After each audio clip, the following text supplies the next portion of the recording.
Na mtazamaji, karibu tena katika kipindi chengine cha Sport Sugu. Ni mambo mapya katika huu mwaka 2023. Hata sasa hivi kumbuka kipindi kimeanza ama kinaanza siku ya Ijumaa mwaka huu 2023 mida ya saa 5. Kando na awali ilipokuwa inakukujia moja kwa moja siku ya Jumamosi mida ya saa 7, kisha tukabadilisha ikaja saa 8, lakini kwa sasa tunaanza huu mwaka na mambo mapya na tunataraji Mwenyezi Mungu atatupea mafanikio tipwa katika huu mwaka 2023. Kwa hiyo awali ya yote na kukaribisha tena katika kipindi chako maridhia cha Sport Sugu. Kumbuka kwamba hapa ndipo tunabarua kila mambo ambayo yanahusu mwanadada katika spoti, na kando na hayo tunakuletea michezo ambayo huifahamu. Kumbuka mwaka uliopita tulikuwa tunakuletea chukball, tunakueleza je, huyu mchezo unachezwa vipi. Kabadi tumewahi kukuletea hapa mchezo wa koko, lakini leo hii kuna mchezo ambao tutakuletea na tutazungumza hapa tukwambie je, mchezo huo unachezwa vipi na sheria zake ni zipi, na tutakuwa na nafasi ya kufahamu huo mchezo. Lakini kwa sasa tupate katika mitandao za kijamii @GBS TV Africa, na vile vile zangu za kijamii @Kadeli Aita, Facebook, Twitter Kadeli Aita, Instagram Kadeli_Aita. Tutazungumza kimichezo. Kwa hiyo nitachukua hii fursa kumuuliza Kiarie, je, mwaka wake umekuwa vipi? Na sasa hivi tunaanza mwaka mwingine na mambo mengine mapya. Sijui mwaka wake ulikuwa vipi, lakini Kiarie. Asante sana kaka Kadeli. Naona Christmas mwaka mpya imekufa. Naona umebadilika hata sura, mambo kama umebadilika kidogo, sijui. Naona hata vile nilikuwa nakuona mwaka 2022 sio mbenye nakuona sasa hivi. Mimi naangalia labda sijui uzito, sijui wataka tutoshane ama sijui lazima mambo ya kuwe mambo, tufanye mambo ya kuwe majambo. Mwaka huu 2023 nadhani. So a warm welcome a Friday at 11 a.m. Thank you very much for being with us, for joining us. As Kadeli has said, we have moved from Saturday to today, and every Friday at 11 a.m. we'll be here. This is season 3 episode 1. Sport Sugu, a dedicated women only channel. Na tunasema kama haupo sisi hatupo, kama sisi pia tupo. Ndio hiyo tuandamane sasa hivi. Manake kama pia mtazamaji hayupo, na hata sisi pia hatupo. Kama sisi hatupo. My social media channels are Kiarie Mwangi on Twitter and on LinkedIn. At Fariji, you will find us at YouTube and on Facebook. The GBS TV Africa social media channels on Facebook, on Twitter, on Instagram at GBS TV Africa. Kadeli amesema that this is the only sports channel in Kenya which brings you unconventional sports. Zile ambazo hazisikiki. Na kando na kuwaletea masuala ambayo yanamhusu mwanadada katika nyanja za spoti, pia tunaangazia michezo ambayo mtazamaji haifahamu. Last year mbali nao umesema chukball. Pia tulileta cestoball. Tukaleta koko. Tukaleta kabadi. Yote pia. Na guest wetu tumeona kwa mbali anatabasamu, tunajua kwa nini chukball. Si mgeni hapa. Sio mgeni sana. Lakini kabla tuendelee, Kiarie, watarajie nini katika watarajie nini msimu jopo letu haswa la Sport Sugu? Msimu kwanza tukumbushe, leo tuko season 3, msimu wa 3. Naam. Episode 1 ndo kitengo cha kwanza tunaanza. Na Sport Sugu imekuwa na episode 27 kutoka wakati tulinoa nanga tarehe 29 mwezi wa 4. Ndio hiyo, na bado tunaendelea na tunasonga. Bado hatujafika. Mwisho wa penye mwisho pana mwanzo. Penye mwisho pana? Kumbuka ni kauli ambayo pana mwanzo, ndio hiyo. Sasa msimu tutarajie mengi mapya katika ile tunasema unconventional sports. Na tutazidi kutamba katika ulimwengu wa michezo nje ya studio. Tunafurahi sana, producer wetu tumeona pia amekula Christmas yake, amejaza, nimekaona pale kamebadilika pia. Hata lugha tumeona pia Kizungu imeimprove kidogo, pia Kizungu ya Christmas na mwaka mpya. Ametuahidi kuwa mwaka huu tutaenda nje, tutazama pia katika ile ndio hiyo uko nje kule mashinani kule kwa ground, tubadilishe mandhari kidogo. Lakini leo tunazungumzia watu wanaitwa people living with disability. na kwa kizungu wanasema disability is not inability. Ndio hiyo. Na zaidi hapo pia tunasema pia kulingo wa michezo pia wako nasi. Naam, ndio hiyo. Na tunawaheshimu. Na kuna michezo yao hata ya Olimpiki wanaitanga Paralympics. Kwa hivyo leo pia ile tu in keeping ile tradition ya kuwaletea michezo ambayo tunasema sio ya kawaida. Sio ya kawaida. Leo tunawaletea inaitwa sitting volleyball. Sitting volleyball ni mchezo ambao unahusisha watu ambao wako na ulemavu. Kwa hiyo kama jamii tuko pamoja na wao. Na kwa leo tunawaangazia manake tuko pamoja na wao.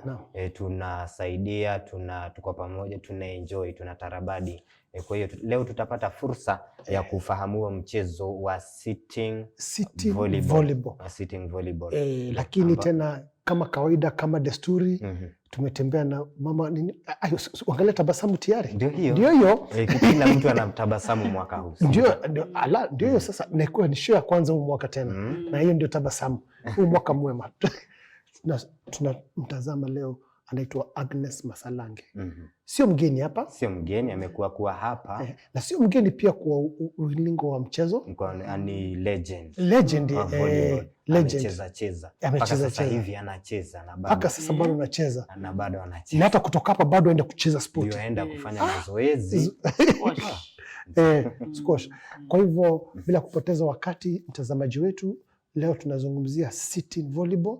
Tuko na mgeni wetu wa heshima, tuko na legend, tuko na veteran, anaitwa Agnes Masalange. Tutampatia nafasi ajitambulishe zaidi na position yake katika sitting volleyball. Karibu sana. Karibu Agnes. Happy New Year Mr. Kiari. Happy New Year Ekadeli. Asante sana. Nasema our tomorrow is better than today. Ndio hiyo. Nashukuru sana kunialika mahali hapa tena. Nasema ni asanti. Mimi naitwa Agnes Masalange, director Paravoli. Vile nimesema ni sitting volleyball. Wachezaji wana ulemavu. Lakini wanacheza volleyball. Wanacheza volleyball. Tunasema Paravolley is a game sport played by two teams on a playing court divided by a net. Ndio hiyo. Ni kionjo tu. Leo ni kionjo tu. Divided by a net. Na wachezaji wanakuwa 6. 6 kilo pande. 6. But the whole team inakuwa na 11 players plus 1 libero. Hebu rudi hapo kwa manake Kadele ananiangalia hapo. Wachezaji wanakuwa 11 na libero. Libero ni mchezaji anacheza tu nyuma. Wanasema anacheza tu nyuma peke yake. Haendi mbele kuattack. Anacheza tu nyuma. Anaingia tu. Ana defend nyuma. Peke yake. Yuko tu hapo. Kwa hivyo kila timu iko na libero. Kila timu iko na libero. Watu wanakuwa wawili. Ama mmoja. Alafu uniform yao iko tofauti. Hawavai same uniform na players wengine. Sisi tukivaa white, 12 of us, hao wanavaa blue. But it should be numbered. Lazima pia wakuwe na namba. Lakini uniform yao iko tofauti. Ndio hiyo. Ni kionjo tu cha sitting volleyball. Najua kuna lilo jina sitting. Sitting volleyball. Watu wanakaa chini wanacheza. Na uwanja yao ya sitting volleyball si kama ya standing volleyball. Hapana. Yao ni 10 by 6. 10 by 6. Yes. 10 by 6. Tunasema that hii 10 by 6 ni rectangle. Ni rectangle. 10 end line. 10 side line. 6 end line. 6 end line. 10 by 6. Nile kawaida ni? Nile kawaida ni 18 by 9. 18 by 9. Hiyo ni ya standing. Ile standing volleyball ni 18 by 9. Yes. Hii ni 10 by 6. 10 by 6. Nafikiri tuchukue tama la maji. Ndio sasa tuje, manake Agnes hapo sasa ametuweka mood kidogo. Lakini kabla tupige tama la maji pia tumkumbushe kuwa jana tumesabahiana na watu na ukweli wa mambo Agnes. Sio Kenya wengi. Aidha ni hawajui sitting volleyball ama hawana uhamasisho zaidi. Na nafikiria Ekadeli tukipiga tama la maji tutaeneza mtazamaji kwa kina habari ya sitting volleyball. Sitting volleyball. Kumbuka leo tunawapa kipaumbele wa ambao wana ulemavu kidogo. Pia wao wana nafasi ya kucheza. Kila mtu ni mchezaji, hata uwe na shida ipi. Yote tutaangazia hapa kuhusiana na sitting volleyball. Je, unahusisha, amesema kwamba kuna wachezaji 11, kuna liberos ametaja hapo, kisha upana wa uwanja akasema tutakuwa na fursa ya kufahamu je ni kuna referees ambao wanaangalia kuna je rules zao ama sheria ambazo zinatumika katika mchezo huu ni zipi. Lakini kwa sasa tutapumua kidogo, kisha tukirejea tutazungumza zaidi na pia tutakuwa na kutupia swali. Kwa hiyo tutapumua kidogo, tutarejea.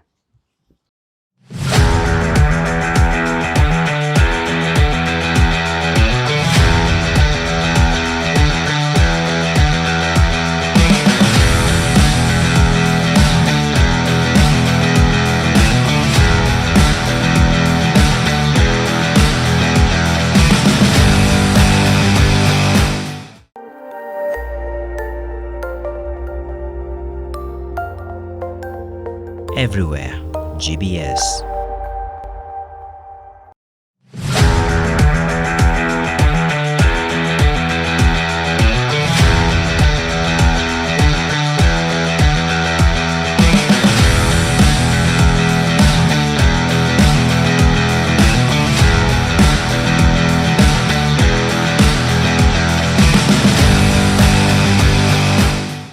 Na mtazamaji, ndo sisi hawa tena tunarejea kuzungumza kwa undani zaidi katika hii awamu ya pili kuhusiana na sitting volleyball. Kumbuka tulibadilisha kipindi, sasa hivi kinakukujia mida ya saa 5 siku ya Ijumaa, na ndio tumeanza sasa hivi huu mwaka 2023. Kwa hiyo awali ya yote tuzungumzie katika mitandao za kijamii ya GBS TV Africa, na vile vile tutumie harafa katika 21144. Tuambie, je, unatarajia nini katika huu mwaka 2023 haswa katika kipindi hiki cha Sport Sugu? Nataka tukuletee nini jamani? Zungumza nasi katika 21144. Kumbuka tumekuwa tukizungumzia sitting volleyball, amezungumzia Agnes Masalange. Kumbuka Agnes Masalange amecheza sana, ni legend, ni mchezaji pia na anazidi kucheza hata katika umri huo wake ambao umemuona hapo. Kwa hiyo atatueleza zaidi historia. Kumbuka ni mchezo ni mkongwe sana, manake ulianzia mwaka 1956. Sijui ulianza wapi, atatueleza Agnes Masalange.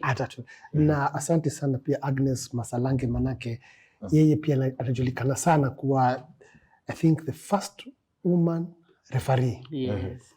The first woman referee akiwa Tunisia pale kuofficiate men volleyball. Kwa hivyo uzoefu wake ama jina legend ama jina veteran sio bure tu, jina lina mstahiki na jina melilimia. Kwa hivyo ni brand. Kwa hivyo ukisikia kabisa, kwa hivyo ukisikia Adidas, Puma, Masalange, brand names.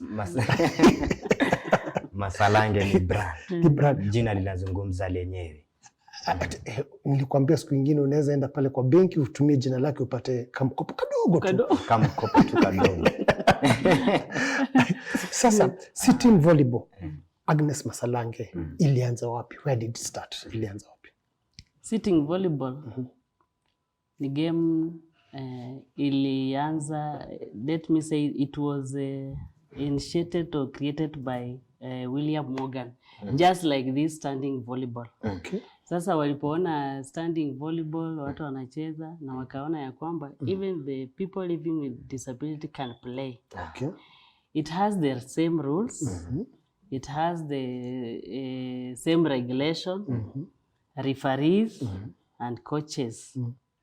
But now the only different thing is that they are court and the players. Okay. Because this one, the sitting volleyball, wachezaji wanakaa chini. Okay. Naona because wako na ulemavu.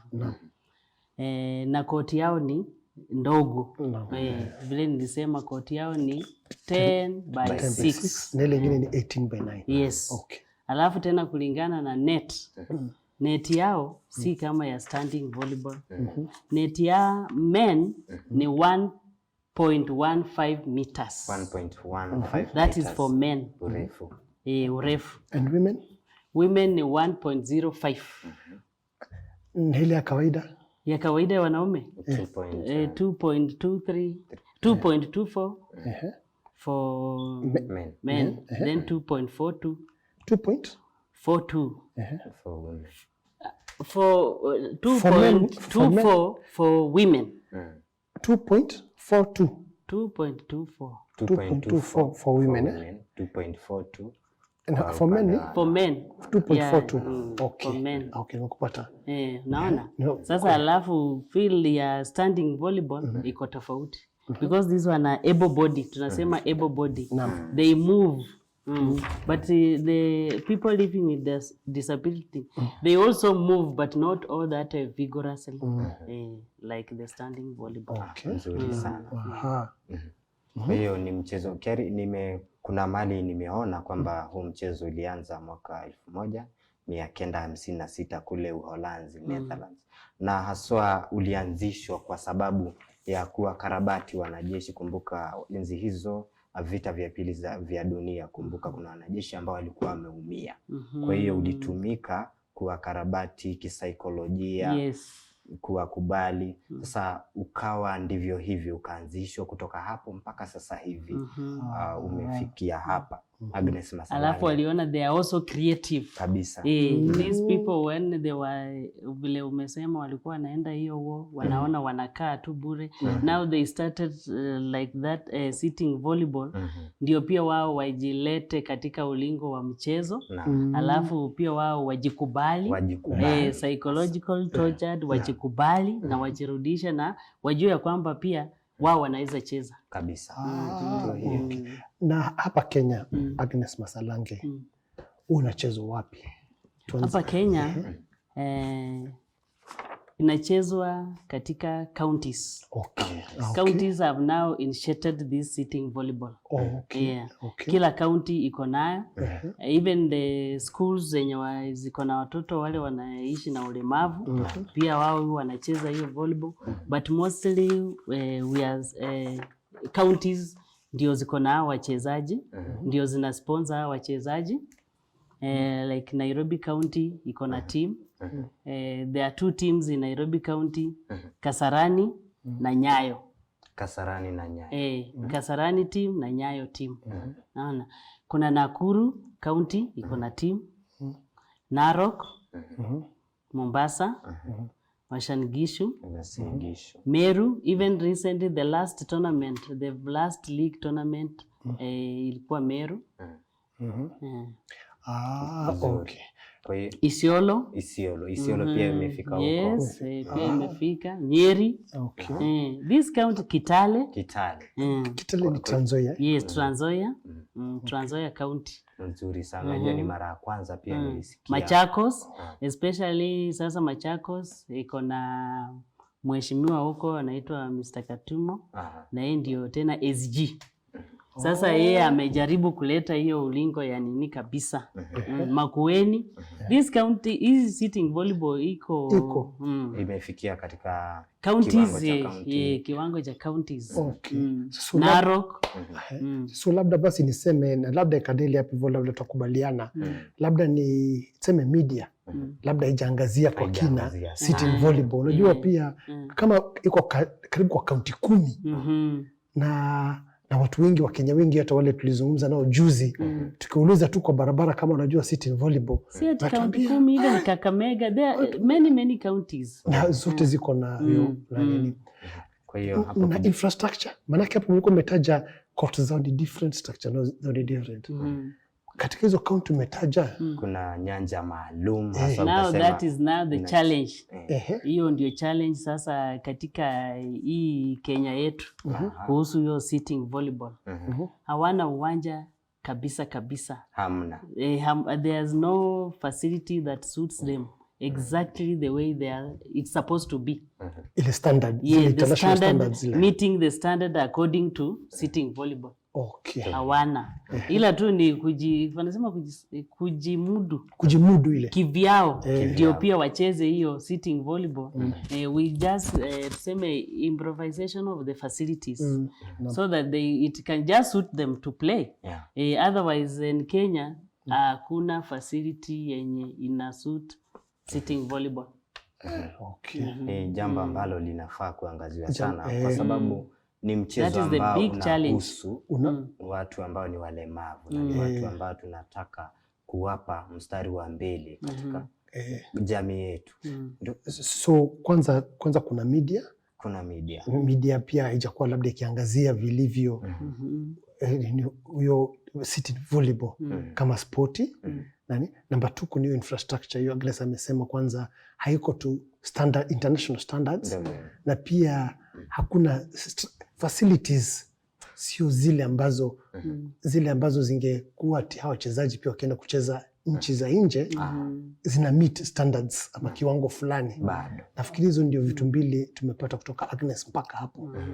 Lakini kando na hayo atueleze tu mchezo unachezwa vipi na sheria vipi? Sasa mchezo inachezwa na wachezaji 12 6 but the composition of the team tuseme composition of the team inatakana kuwa na 3 coaches, the head coach and 2 assistant coaches. Ikuwe na trainer. Ikuwe na either 12 players or 14. In these 12 players 11 nimekuambia hao ni players plus 1 libero. Kwa hiyo but when they are 12 the team that consists of 12 players should have 2 liberos. If it consists 11 players it has 1 libero. The libero ni defensive player. Yeye anacheza tu backcourt. Kwa hiyo kama ni 11 kuna libero mmoja. Wakiwa 12 libero ni wawili. Yes. Okay, nakupata. Na sheria za mchezo, what are the rules? Na tofauti wacho kidogo na standing. The tofauti tu ni kidogo because they serve. Wana serve. They rotate. That is taking turn to serve. Tunaanza na position 1, tukaenda na position 2 who is a setter, tukaenda na position 3 middle blocker, tukaenda na position 4 that is attacker, tukaenda na position 5 then 6. You see? Then libero is allowed after the rally anaingia na anatoka. Unaona? But only the back court. Yeye kazi yake ni kudefend either for the reception. Unaona? Alafu kazi yake anacheza tu nyuma, hawezi fika mbele attack na hawezi block. Unaona? Libero cannot block and libero cannot attack and he cannot serve. Na libero is a libero an able-bodied ama no not able-bodied. Is also disability. Alafu kwa kati ya hao kuna rule ya kusema VS1 na VS2. VS1 na VS2. VS1 na maana VS1 either huyu ni ule ako na polio. Those are now the ones that wanakubaliwa kucheza kabisa. Katika hii this composition ya 6 players wana allow only VS2. Moja. So VS2 ni ako na ulemavu lakini sasa sio sana. Sio sana. Na kwa nini? Kwa hivyo kuna vile huwa wanawassess. Kuna vile huwa wanawassess. So VS1, hebu turudie kidogo tafadhali hapo kwa heshima. VS1 umesema ni ulemavu aina gani? Ama either amputee. Naona hana hizi miguu yote mbili. Ama ana na mguu moja. Ama ni mtu alizaliwa na polio. Okay. VS2 ako na ulemavu lakini sio sana. Inaweza kuwa tu ni mguu. Ni mguu. But also it depends with the assessment. Before they go to play, wanapelekwa for assessment. Okay. Na katika volleyball kuna ile rotation huwa anafanya. Yes. Na sasa hawa watu ni walemavu. Mpira unapigwa pale, unajua mpira unaweza kwenda kando. Yes. Kuna movement. Yes, they swift. They move. They move. Yes, they move. So just like the able-bodied standing on a move. Yes, they also move, but now they are not allowed to stand. They are not. No, they are not allowed to. Ati sasa mpira iko juu, asimame. Hiyo ni rule. There is kuna rule ambapo the buttocks there hastahili kusimama. Hata akiattack hastahili kuinuka. Unaona? Sasa ata swift aenda acheze hiyo mpira, ana move but he should not stand. Okay. Kwa hiyo kutoka anakuwa tu chini. Anakuwa tu chini, asiinuke. Asiinuke. Lakini anaweza songa kando Yes, kando. ana move hata nyuma, ana move, anakuja mbele, ana attack, anarudi nyuma. They swift, yes. They move. Si ati they are stagnant. No. Na nikuulize foul, manake rules and regulation. What are the kind of fouls that committed? Sasa hiyo standing, aki-attack, akisimama tu hivi. That is. Yes. Makosa moja, foul. Ya pili, double ball. Yani ana set mpira, alafu ina roll. Unaona? Alafu ya tatu, when the ball is in, wakiserve, when I serve, ball ground to the opponent side. That is my point. Sasa unaona hiyo ni foul. Kabisa. Okay. Those are now the faults that make one to gain a point. Ama ni serve nje. Usavi. Sasa huyu player serve nje. You see that one is a point to the opponent. Yes. Na katika standing volleyball kuna ukiserve mpira kwa ule upande mwingine hauruhusiwi kuguza au haruhusiwi kucheza mpira zaidi ya mara 3. Yes. Kwa hiyo pia ina apply kwa pia ina apply kwa sitting. They are not supposed to play more than 3 times. 3 touches. 3 touches. Inakuwa 3 touches after you serve. So you serve, kwa sitting volleyball it is the same.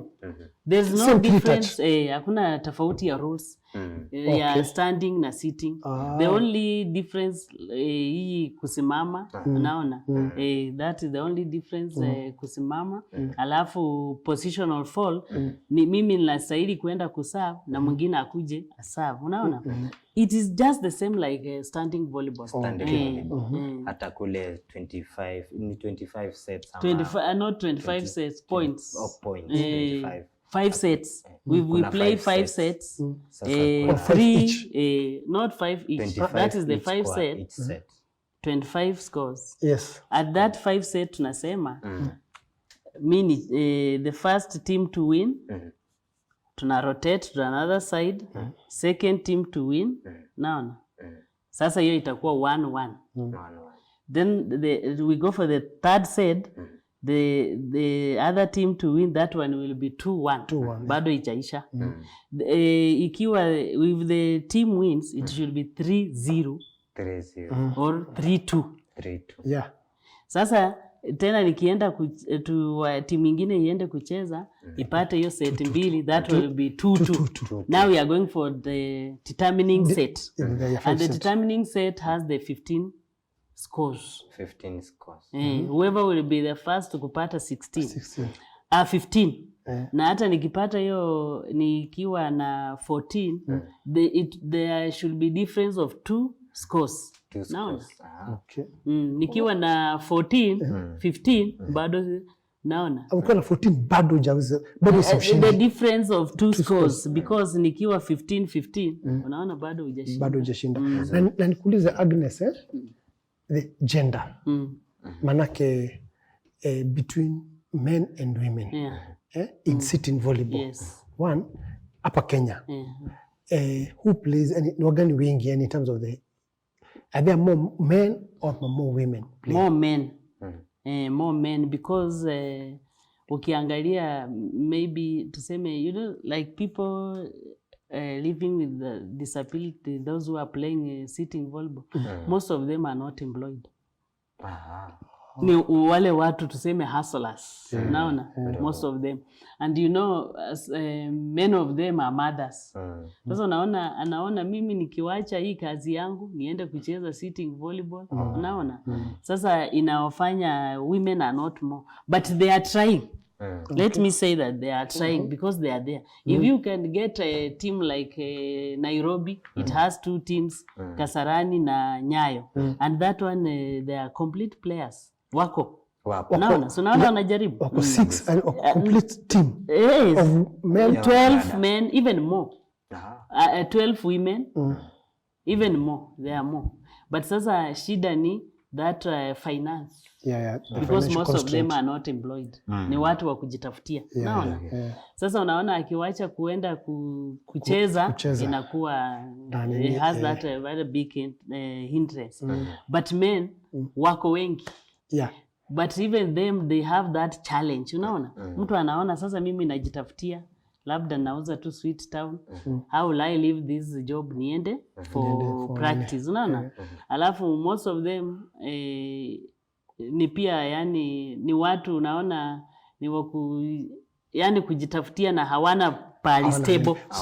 They don't have stable. So I think Kadeli what Madam Agnes Masalange anasema ni sitting volleyball, it is not financed by the sports ministry or county governments. Hata serikali as whole, there has not been a set budget kusema in this sport the budget is the budget is there. They only sponsor them when they are going for international matches. You see, or maybe they have organized for the tournament, but they are not fully sponsored. Unaona? Hata saa zingine wanakosa kwenda because they don't have that sponsorship. So basically kwa hivyo tutasema maanake kwanza tumezungumzia media, ukosefu wa media coverage, tumezungumzia juu ya facilities, infrastructure, unajua which also not to international standards. Ya tatu, kwa kifupi it's just an issue of financing. Ile tu financing maanake like now the last one that they went to Meru, Nairobi county team did not participate because they had no finance. The finance. So changamoto. So lack of finance obviously pia inanini, unajua hata kama una nia na ari ya kucheza, lakini pia una finance ile unapata wamejitolea, wameenda mazoezi.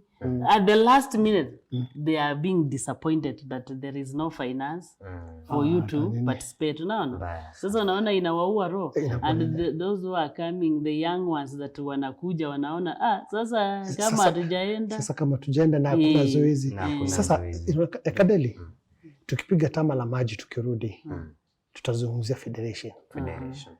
Tutajua federation ni gani, tutajua ni akina nani wahusika, na tutauliza tena habari ya continental na international segment. Maanake najua Olympic tunaonanga Paralympics, na tutajua kama Kenya inashiriki na maandalizi. Tupige tama la maji Kadeli. Mtazamaji, sisi tunapumzika kidogo, kisha tukirejea tutazungumzia zaidi kuhusiana na sitting volleyball. Natumai umeandamana na sisi. Kumbuka kuna swali nilikuuliza hapo awali, je, unatarajia nini kutoka kwetu sisi kama jopo la Sport Sugu katika huu mwaka 2023. Kwa hiyo tutapumua kidogo kisha tutarejea.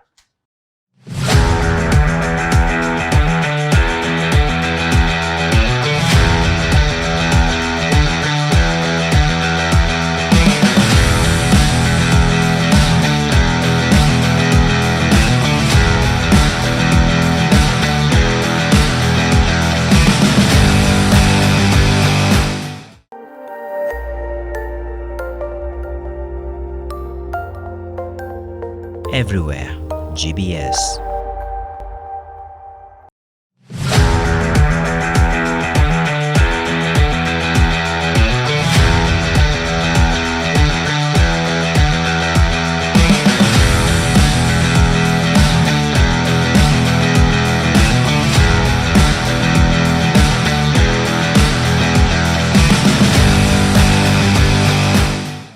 Naam, ndo sisi hawa mtazamaji ndo tunamalizia awamu ya mwisho ya kitengo hichi cha Sport Sugu. Kumbuka tunazungumzia mada ya leo ni sitting volleyball, na ni mchezo ambao unahusisha watu ambao ni walemavu. Kwa hiyo wananafasika kama wako pale wanasikiza, ndio huyu Agnes Masalange atakuwa anatuambia, ameshatuambia kwamba kuna timu za Nyayo na vile vile kuna timu za Kasarani. Hapa na timu za Kasarani na Nyayo, kwa hiyo wana fursa ya kujiunga nao, lakini atatuambia watajiunga vipi katika awamu hii. Lakini awali ya yote tuzungumzie katika 21144.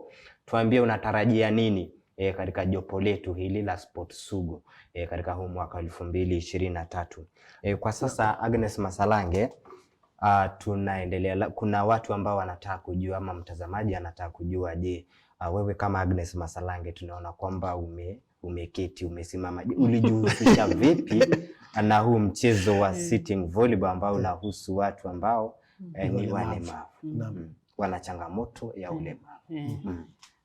Vile nilianza kusema that hii sitting volleyball hakuna tofauti na standing volleyball. Sasa wakati walikuwa nacheza, mimi naenda kuwa ref. Nikienda kuwa ref, najua au wakicheza peke yao bila referee ama bila coach, hawajisikii. They don't have that motisha ile. Sasa nilikuwa naenda kuwa ref. Na vile nilisema mimi nafanya na Nairobi County in Youth and Sports Department. Sasa kwa Youth and Sports Department we meet all the categories of the people who are in sports. Sasa wakati nilikuwa naenda kuwa ref, nilikuwa naenda kuwa coach kidogo, because there is no difference between the standing volleyball and sitting volleyball. It is the same rules, the same techniques. Sasa nilikuwa naenda na wa coach kidogo, tukiwa Kasarani, tukiwa Nyayo. Then I was wakawa wameadvertise kwenda for coaching level 1 in Thailand. Then I was sponsored by Nairobi County government. Nikaenda Thailand, nikasoma as a level 1 world coach. Sasa mimi ni coach wa para volleyball. Sasa kujihusisha, unajua most of them tuseme like tumesema ni wale watu wa amputee na polio. When they are playing hii mpira haistahili kuchukua muda. They must have people who run, who brings the ball all the time. Sasa they also incorporate the able-bodied people. Like coaches ni watu wale wako able body. The referees ni wale watu wako able body. Sasa lazima wawe na mtu wa kuwa support kabisa, ama tuseme kama hii mpira lazima uattack, lazima wajue kuserve. Sasa you don't expect somebody living with disability again ku coach. Okay, wana coach but just it's limited. Unaona? Tunasema kama labda to attack ball wanachezeana wenyewe, but you cannot imagine, you cannot sema au watakuwa perfect, yani watakuwa kama sisi, because kuna ball lazima ukue kama umesimama ukiattack. They block, and them now they are seated. Sasa when you attack, they are supposed to block. And when they go to meet the opponent circle, volleyball, the way I said, inachezwa huko nje, because it is not like that inahurumiwa. Those people play volleyball just the way other people play. So that's why ndio tunasema mimi nilijipata nikiwa hapo, nikiwa coach wao, nikiwa referee. When I go there, pia with these there are people, unajua player anakuja hajui hiyo volleyball na anahitaji kucheza. Unaona? Huwezi fukuza ama huwezi sema ati wewe hujui, because huyo mtu amekuja kutrain. Unaona? You start with the basic. Unamwanzisha na basic. Unaona? Movement anaenda aje, because mimi nikiona vile niko train the coach, I know huyu nitampeleka aje, how will I start with the beginners. You know, you cannot take the beginners uchangae na wale wamekoma. Unaona? Wale wazoefu, because kuna wale wamezoea, wamejua these I'm supposed to do this, I'm supposed to attack like this, I'm supposed to serve, I'm supposed to set the ball like this. But now these amateurs and they are young ones, yet we want young ones we want to develop the talent of these young ones. The transition, because you cannot expect them to play. Kama mimi nilicheza, sasa huwezi expect nicheze vile nilikuwa nacheza. Kweli kabisa. Ndio.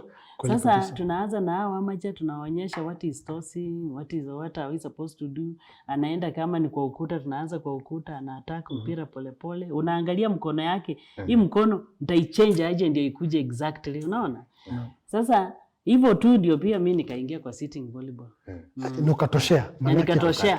Because when I go there, kuna coach, like now the head coach anaitwa Juma, coach Juma.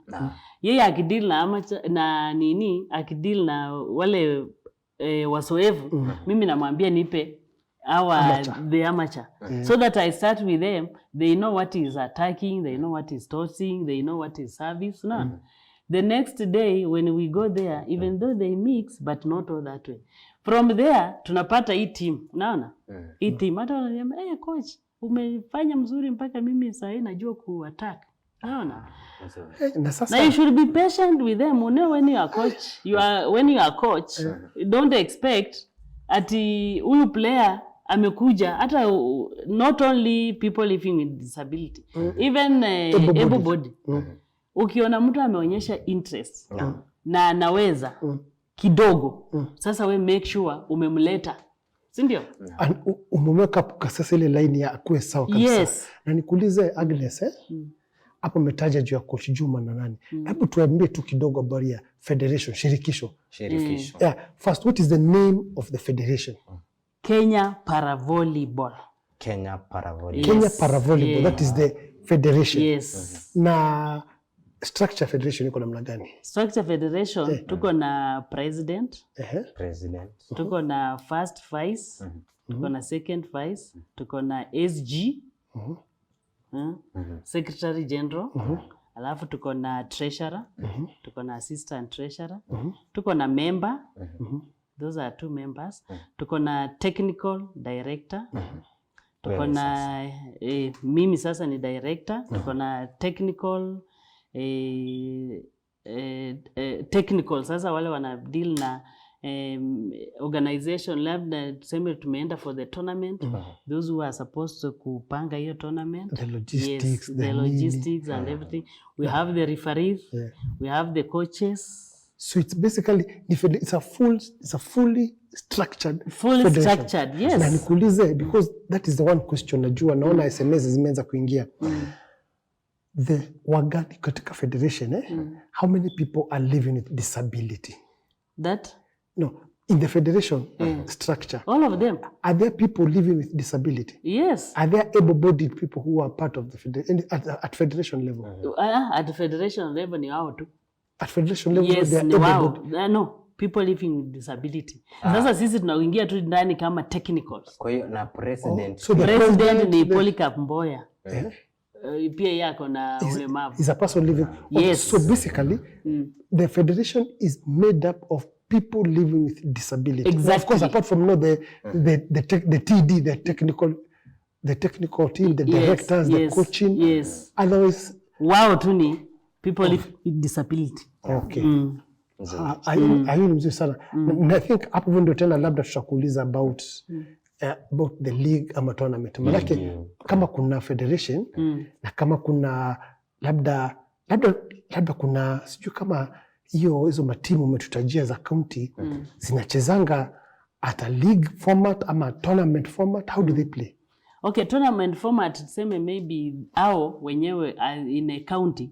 So najua in a county like tuseme Nairobi, we can make our own tournament, Nairobi County tournament. Naona? Now we can make it as a constituencies, sindio?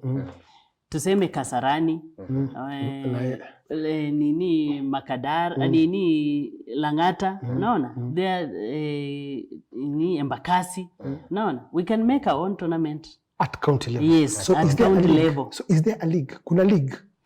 Hapo nyuma kumekuwa naye, but because of hii changamoto ya finance ndio ikakuja ikabreak. Ikasambaratika kidogo. Yes, ikasambaratika. Lakini kumekuwa na league. Kumekuwa na league. Yes, kuna league ya inter counties.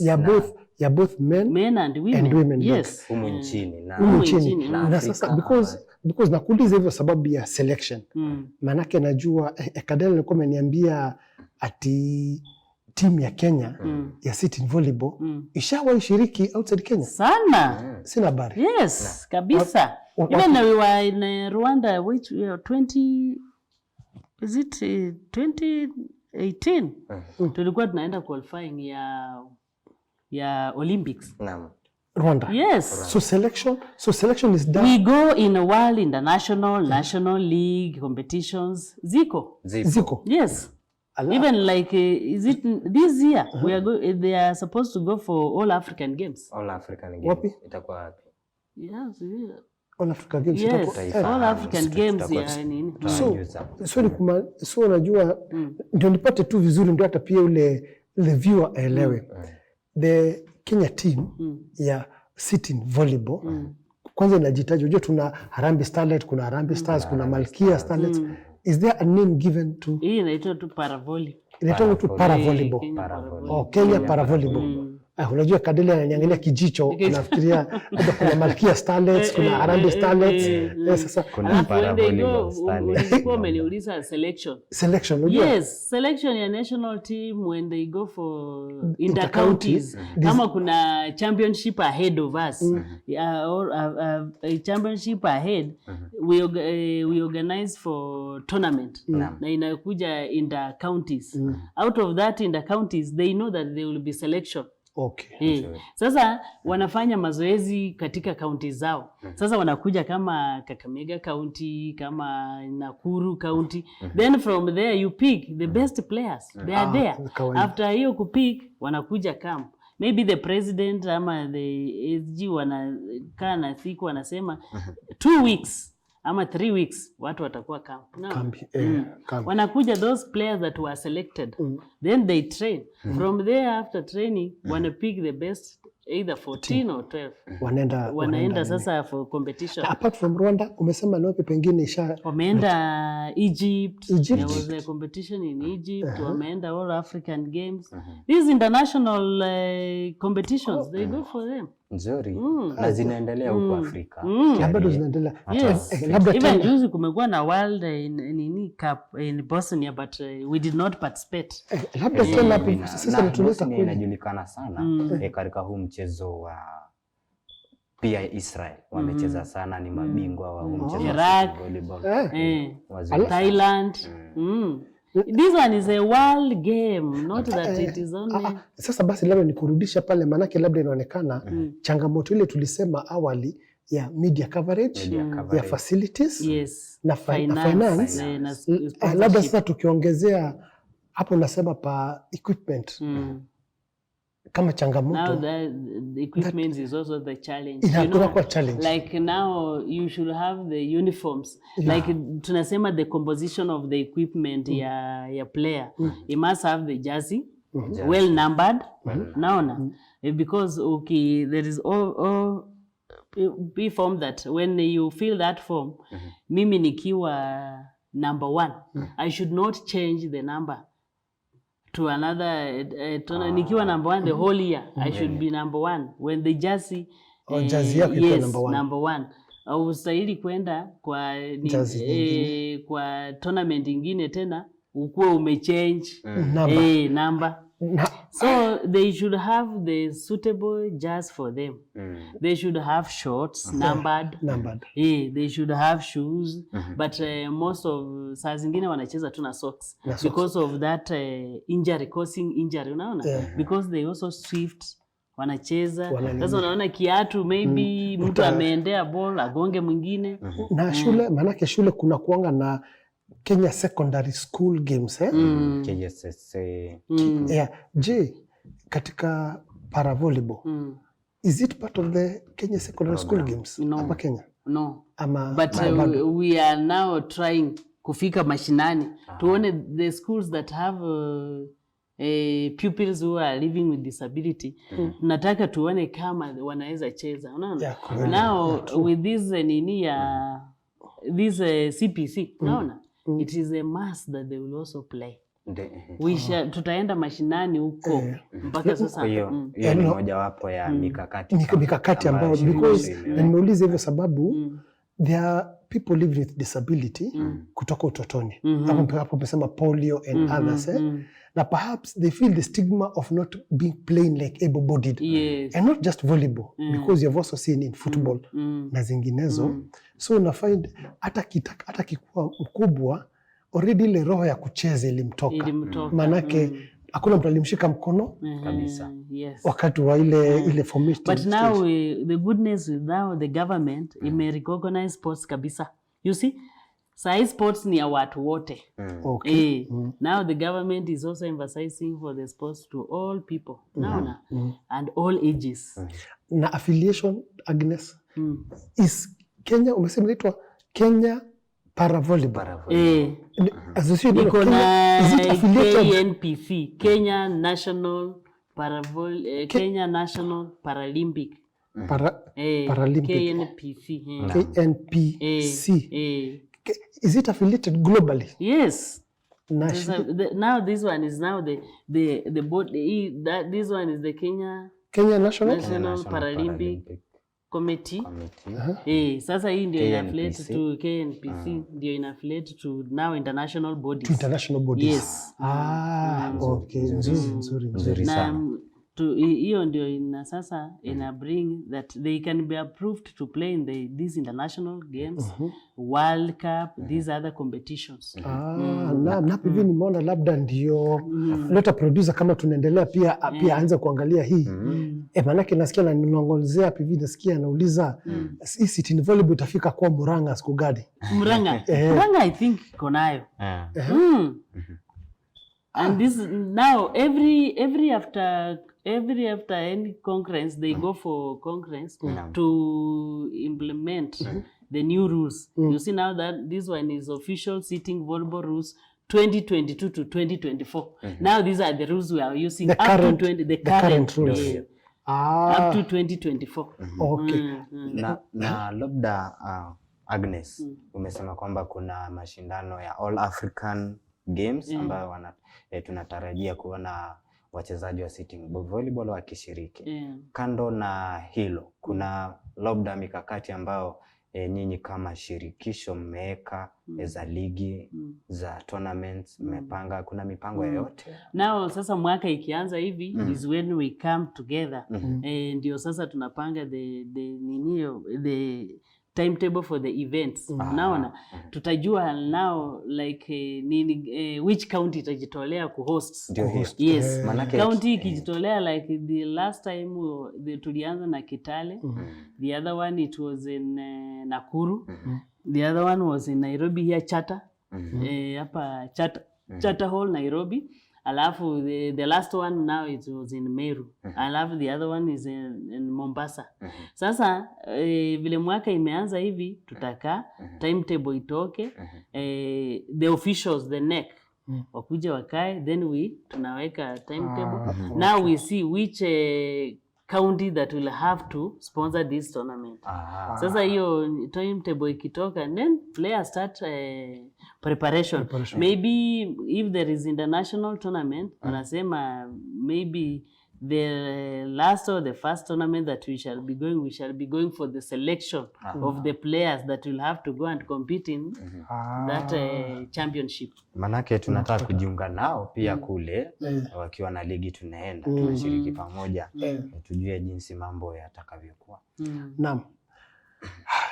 Hata muda tupa kisogo na sasa tu ndo naona ni kama tumeanza imeshika sasa masaa ya leo makweli. Lakini Agnes, lazima tukuulize hii, maana hapa Sport Sugu huu msimu season 3 tunataka pia sisi twende mashinani, twende kwa uwanja, tutoke kwa studio kabisa. Na labda sitting volleyball ni mmoja wapo pia sisi tungelipenda, mimi na ndugu yangu Ekadeli na mwelekezi wetu James na wengine twende mashinani hivi karibuni. Ni wapi next tournament, ni wapi kuna mchezo wa sitting volleyball? Niseme maybe only wakianza they start with their own counties. Labda Nairobi County tuseme sasa sahi vile Nairobi County imeweka, you see now we have the Department of Youth, Sports and Talent. Naona. And this talent, it cuts across all the people. Naona. Now that when the Nairobi County tuseme they will settle for this year, then people will come up with their own timetable with their own budget. Sasa unajua wakipeleka their own budget is when they prepare for the tournament. Wakianza tournament then SG anaandika barua zinaanza sasa, players wanaanza kufanya mazoezi. Sasa hapo inatoka the timetable inakuja for the whole year. Nzuri. Kwa hiyo tutangoja. Sasa ikikuja for the whole year, it is the whole year event. Kwa hiyo kwa sababu ya muda, Agnes Masalange, unapatikana wapi? Maybe ulisema kwamba una shule fulani. Ama tunaweza kupata wapi? Mimi ninafanya na Nairobi County and we also vile nilisema tuko na halls like kulikuwa na team ilikuwa inachezea Mudhurwa social hall, but because of those challenges of finance and what, the team had to break.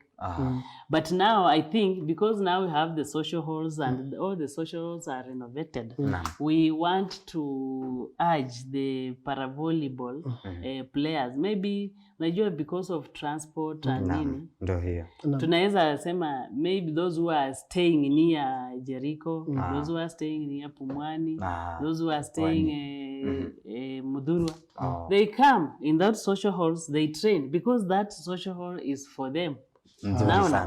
And that social hall is enough space for them to play. Because we tulisema field yao ni 10 by 6. And there is also free space for them. Wakikuja wana train, see?